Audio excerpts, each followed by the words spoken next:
आदरणीय विधायक जी और उनके अधिकारी कर्मचारी जैसे एसडीएम, तहसीलदार, एसडीओपी, टीआई, ये सभी लोग फुल गुंडागिर्दी के मूड में, जैसे गुंडाई होती है उस गुंडाई के मूड में आए। अच्छा, आप जनता के बीच पहुंच रहे हैं, टिकट की मांग कर रहे हैं, तो लगता है आपको कांग्रेस पार्टी आपको मौका देगी? क्या किया आपने कांग्रेस पार्टी के लिए, और पार्टी यदि मौका देती है तो जनता को राजेश सिंह पायक ने क्या दिया, क्यों चुन के भेजी आपको विधानसभा? देखिए, मैं सार्वजनिक जीवन में काम करने के ऊपर भरोसा करता हूँ। अपनी जिम्मेवारियाँ क्या हैं उनको मैं अच्छी तरह से समझता हूँ। जैसे मैं किसानों के लिए बहुत संघर्ष किया। जब भी किसी भी क्षेत्र में कहीं भी किसानों के ऊपर लाइट की समस्या आई, या तो उनको बढ़े हुए बिलों के माध्यम से लूटने वाली बात आई, या कम वोल्टेज वाली बात आई, या ट्रांसफार्मर ना होने वाली बात आई, मैंने बिजली विभागों का घेराव किया, वहाँ पर धरना प्रदर्शन किया और उस समस्या को हल करवाने का प्रयास किया। कई बार उन प्रयासों में मैं सफल रहा। खाद की समस्या आई, मैंने खाद के लिए आंदोलन किए, भूख हड़ताल की, और भूख हड़ताल करके ऐसा नहीं है, मैं बड़े गर्व के साथ बताऊंगा कि ईसानगर में खाद की समस्या थी। ये ब्लैक मार्केटिंग हो रही थी। 1200 की डीएपी की बोरी 1800 और 2000 में बेची जा रही थी। मैंने भूख हड़ताल करी, और भूख हड़ताल मैंने वहाँ से तब 3 दिन की भूख हड़ताल के बाद कोई सुनने वाला नहीं मिला, तो मैंने स्टेज के ऊपर खड़े होकर बोल दिया कि शासन और प्रशासन सुन ले कि अगर कल खाद की समस्या हल ना हुई और लोगों को खाद उपलब्ध नहीं करवाएगा तो परसों में ईसानगर और पूरी विधानसभा के गोदाम लुटवा दूंगा, और किसान मेरे साथ गोदाम लूटेंगे, और इसमें जो भी अच्छा और बुरा निकले, इसमें अमृत निकले या विष निकले, इसका पूर्ण जिम्मेवार शासन और प्रशासन होगा।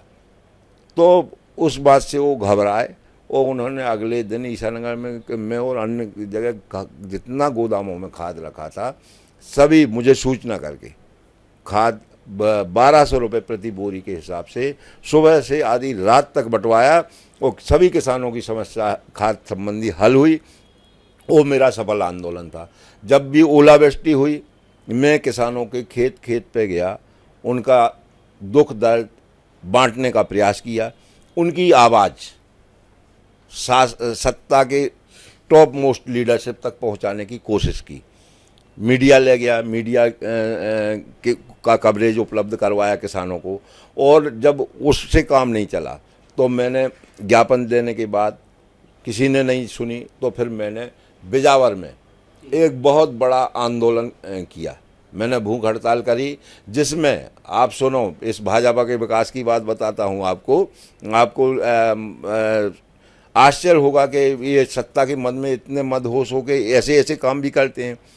जब गुलाट मेदनीपुरा से लेके और मोतीगढ़ तक ओलावृष्टि हुई, 20-25 गांव प्रभावित हुए, किसानों की सारी फसलें नष्ट हो गईं, तो मैंने ज्ञापन दिया। ज्ञापन देने के बाद जब उनको राहत राशि और प्रधानमंत्री फसल बीमा की राशि नहीं मिली, तो मैंने वहाँ पे बिजावर के मेला ग्राउंड पे आंदोलन करने के लिए टेंट लगवाया, पानी के टैंकर लगवाए, कुर्सी लगवाई, स्टेज बनवाया। आदरणीय विधायक जी और उनके अधिकारी कर्मचारी जैसे एसडीएम, तहसीलदार, एसडीओपी, टीआई, ये सभी लोग फुल गुंडागिर्दी के मूड में, जैसे गुंडाई होती है उस गुंडाई के मूड में आए, और हमारा 12 बजे से स्टार्ट होना था कि वो 12 बजे से भूख हड़ताल का कार्यक्रम स्टार्ट करेंगे। वो जब तक हमारी मांगें नहीं मानी जाएंगी, किसानों को राहत राशि नहीं वितरित की जाती है और प्रधानमंत्री फसल बीमा की राशि नहीं उनके खातों में डाली जाती है, तब तक हम भूख हड़ताल पे बैठेंगे।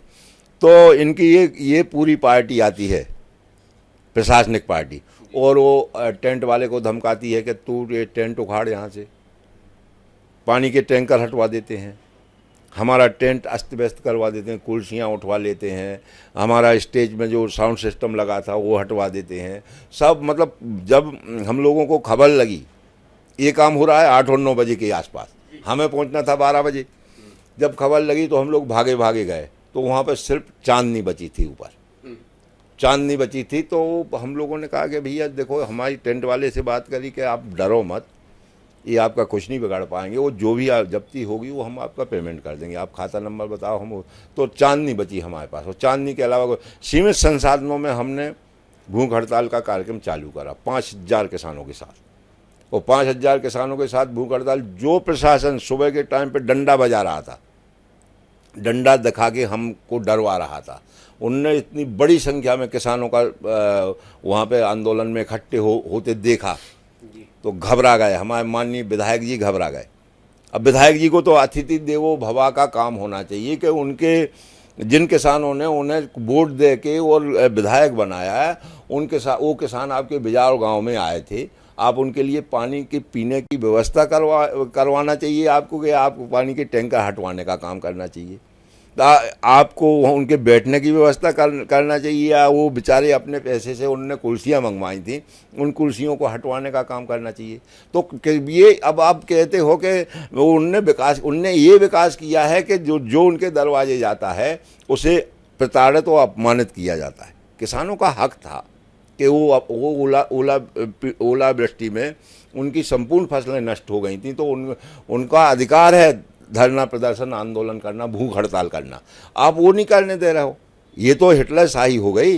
आप कहाँ लोकतंत्र की में बचा क्या है? लोकतांत्रिक अधिकार है किसानों का कि वो अपनी मांगों को लेके शांतिपूर्वक ढंग से धरना प्रदर्शन आंदोलन करें।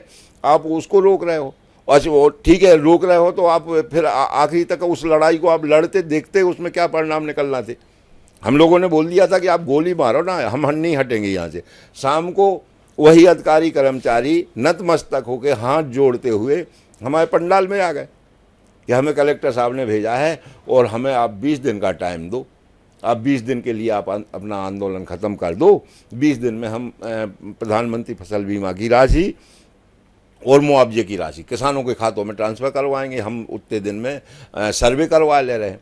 तो साहब आप देखो, इतनी मतलब मुझे तो भरोसा नहीं हुआ, क्योंकि मैं तो जानता हूं कि ये कुछ नहीं करेंगे।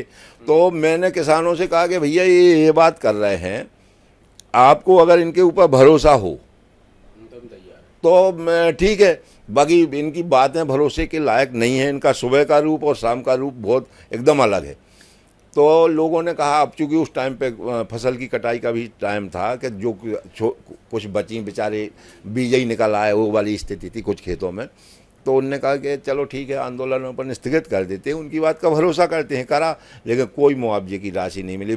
इतना अन्याय हमारे यहाँ के किसानों के साथ। आप बगल का जिला सागर है, वहाँ पे प्रधानमंत्री फसल बीमा की राशि बटी, वहाँ पे अगर अतिवृष्टि या ओलावृष्टि में फसलें नष्ट हो गई हैं तो मुआवजे की राशि बटी, और छतरपुर ज़िले में कोई राशि नहीं दी गई है किसी भी किसान को। अरे किसान का एक भी बच्चा वोट नहीं देगा। इन्होंने वो अन्याय और अत्याचार किया है, जबकि किसानों की जेब का पैसा है जो उनके खजाने में जमा है।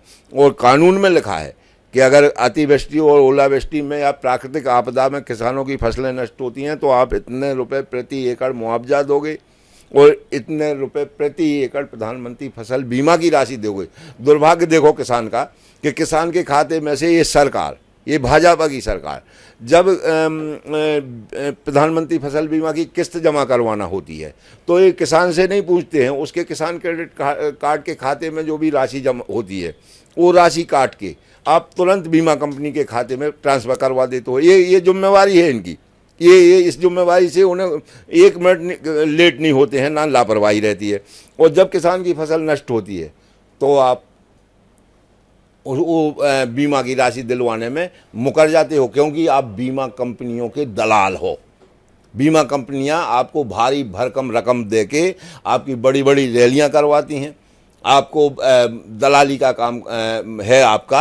आप वफादार किसानों के प्रति नहीं हो, बीमा कंपनियों के प्रति वफादार हो। तो ये हाल है। अब आप कहते हो कि किसानों के लिए इन्होंने कुछ नहीं किया, न किसानों के लिए करने की इनकी कोई नीयत है।